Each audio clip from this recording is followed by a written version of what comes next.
All right, so we're going to talk about another topic in our study of fairy tales. And this time the topic is vulnerability. Now, what I like about this topic, maybe more so than some of the others in your study, is that this one really gets to the core of what analysis is, and that's using a series of questions to force you to think deeper about a system. And that system doesn't necessarily have to be literature. This could be whatever you choose to study, whether it's business, whether it's engineering, whether it's sociology, economics, whatever computer science, whatever you find yourself studying. The idea and the ability to be able to look at a system or a topic and then begin to ask questions so that you can begin to take apart that system as a way of understanding both how it functions and the forces and actions that work both for and against it is a hugely important skill. So we'll talk about this idea of vulnerability. And rather than have you guys work with a common example, I will help you through one example, a poem that we're going to look at. And that's kind of how we'll work this. And then the idea is you'll translate this technique as you do your own vulnerability analysis of your fairy tale. Okay, so let's start with a very basic definition of vulnerability, but I'm not going to use like a literary definition. This is something we pull from like systems analysis. And so vulnerability is a weakness in a system. Now, when we think about what a system is, a system can be thought of in terms of an individual is a system. A company can be a system, a machine can be a system, a family can be a system, a habitat. So when you think of the idea of a system in a fairy tale, you may be talking about more than one system at work. Okay, so whatever the case, most systems carry within them strengths and weaknesses, but when the weaknesses are open themselves up to being exploited by some kind of outside source or outside threat, that's where we talk about the idea of vulnerability. All right. So again, as you kind of look through this definition, and we'll read it together, vulnerability in this context can be defined as the diminished capacity of an individual group to anticipate, cope with, resist, and recover from the impact of a natural or man-made hazard. So when we talk about like threat vulnerability or vulnerability, often we talk about it in terms of natural disasters like Hurricane Harvey. But it's something we can also use in a system like a piece of literature. If we consider a poem as a self-contained system, we can explore the concept of vulnerability within that poem. Often when we think of vulnerability, like in an individual level, we think about people who are either uneducated or impoverished in some way. They find themselves isolated or insecure, but they lack the tools to make a defensible stand for themselves against the threat. So that's kind of the idea that we're going to look at as we work through our fairy tale. So specifically in terms of the fairy tale, as with other systems, I want you to think of basically 5 areas that you can study, that you can analyze within your system. In this case, the system will be your fairy tale. I want you to imagine that you could look at vulnerability in terms of economic terms. In what way is status or monetary status, economic status, is in what way is that making the system? In this case, it might be an individual, it might be a kingdom, it might be a family, impoverished. Okay, how is it putting it at risk of threat or at risk of harm from a threat? You could also think of vulnerability in terms of physical terms, where you might have a weakness, a physical deformity, or incapacity that in some way is being exploited in some manner. Along with that, you have emotional terms, being ill-equipped to handle things because of not only physical problems but maybe emotional needs as well. So this is where you could also begin to think about vulnerability in terms of those basic needs that you did in the first part.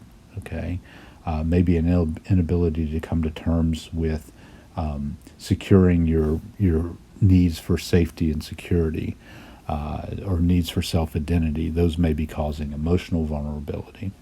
We can think about it in social terms, particularly when we talk about isolation and being outcast.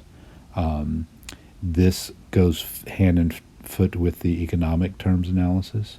And then sometimes it's the very setting, the very environment that is the threat source, and that is exploiting the vulnerability in some way, shape, or form. So, what does it mean to do an analysis of like the locus of vulnerability? So, locus is going to be similar to the word focus. It's going to be that pinpoint. Can I determine what the threat is and how that threat is exploiting a weakness or several weaknesses within the system? So, some of the questions we're going to ask first off would be like, can I identify the systems present in this story? What are they? And which ones of them are being placed somehow at risk? And a system, again, can be a family, it can be a stable unit, it can be an individual, it can be a community, like a kingdom, it can be a habitat, okay? As we see in one of the fairy tales, the genie and the fisherman and his wife, you see that the habitat is under some kind of threat, and it is reacting to that threat. So we're going to look at that. You might also ask the question dealing with to what extent is each of the vulnerability factors being stressed. And again, those vulnerability factors have to deal with these 5 ideas. So how, in economic terms, how is this person's economic standing being stressed? What is the stressor? What is the force that's acting upon it? What's causing the stress? Is the stress being relieved in any way? Is the stress an all-out attack? How is it working? And so again, what I'm stressing with you is you can continue to ask deeper and deeper questions, and you can explore deeper and deeper nuances of your story, of your fairy tale. So in addition to that, you're looking at who or what is causing the stress. Is it another individual, another system? Are the two systems interacting against one another? So is one system stressing the other as that system also stresses it? What is being done to address or repair? And those are 2 different things, because sometimes nothing gets done to address it at all, but other times it can be addressed but not repaired. So it's not fixed in any way, shape, or form, but there is an awareness that it's taking place. And then is there success? Do we have a return to some kind of normal state, a better state? Has the vulnerability been exploited to the destruction of the system? And so your job will be to start with questions like these and to continue asking these questions in terms of these areas of vulnerability, in terms of the different systems that are in place. And what your job will be to do is ask those questions and then find a creative way to demonstrate those answers to the questions. That can be Venn diagrams, it can be a chart, but not limited to a chart. It can be some kind of graphic representation of the vulnerability and the threat and the size of it, and how that is worked out. I leave the creativity part to you. So let's take a look at one. We'll do a minimal analysis. I want to leave a lot of the questions up to you and get you started in the process so you can find your way through it. But this is an American poet named Edward Arlington Robinson. It's one very famous poem called Richard Cory. And I'll read it to you. You can kind of follow along as we kind of look at this. Whenever Richard Cory went downtown, we people on the pavement looked at him. He was a gentleman from sole to crown, clean-favored and imperially slim. And he was always quietly arrayed, and he was always human when he talked. But still, he fluttered pulses when he said good morning, and he glittered when he walked. And he was rich, yes, richer than a king, and admirably schooled in every grace. In fine, we thought that he was everything to make us wish that we were in his place. So on we worked and waited for the light, and went without the meat and cursed the bread. And Richard Cory, one calm summer night, went home and put a bullet through his head. So, wicked little poem. There's Richard Cory waving to us, okay? But in some ways a timely poem, particularly when we think about like celebrity suicide and that kind of stuff. It's pretty clear that people's idea of who and what Richard Cory is and was very different than the internal man himself, obviously suffering from some problems that the outside world was not able to see. They were, of course, the townspeople wrapped up in their own problems. So the poem is not very hard to see. It's a shocking poem. We get that little final line that puts things kind of whoa and makes us kind of pause.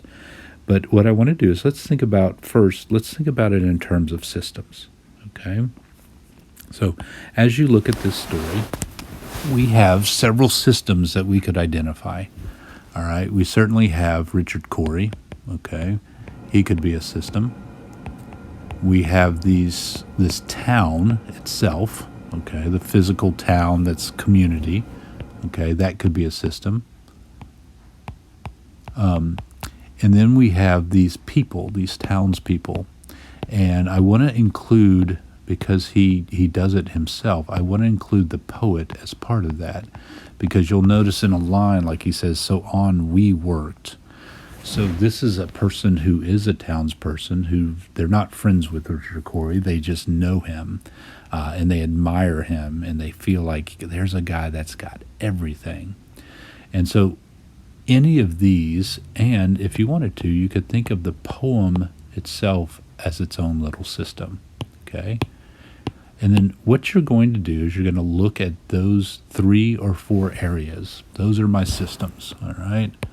And then I want to ask a series of questions about those systems. So I want to look at Richard Cory, and I want to talk about in what ways might he be considered vulnerable.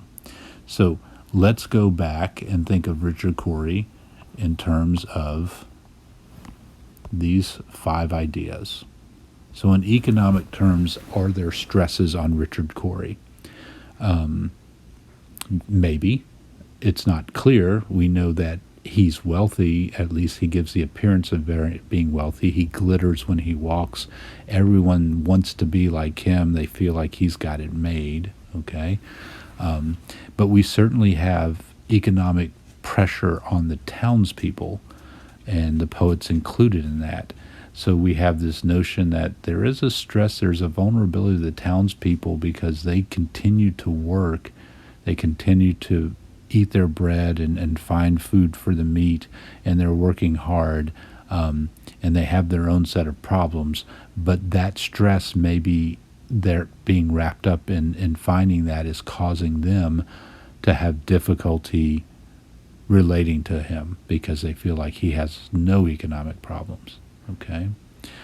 Physical terms, we're not aware of too many physical problems other than the struggle and the pain the townspeople seem to feel. We do know Richard Cory emotionally must have some baggage or something going on, although it's not clear what that is. But we could certainly ask those questions. So again, considering these items, start with these basic questions, and then continue to take those questions even deeper. And basically, you're trying to explore maybe all of the systems present, and in what ways are they vulnerable, in what ways are they attacked, who or what is attacking them, and then how are they fixing that problem. So all of these are great ways to start, and I encourage you, as you work with your own fairy tale, to use these as a guide, okay? To use these as a guide. And then if you want, we can email and we can talk some more about Richard Cory. But good luck.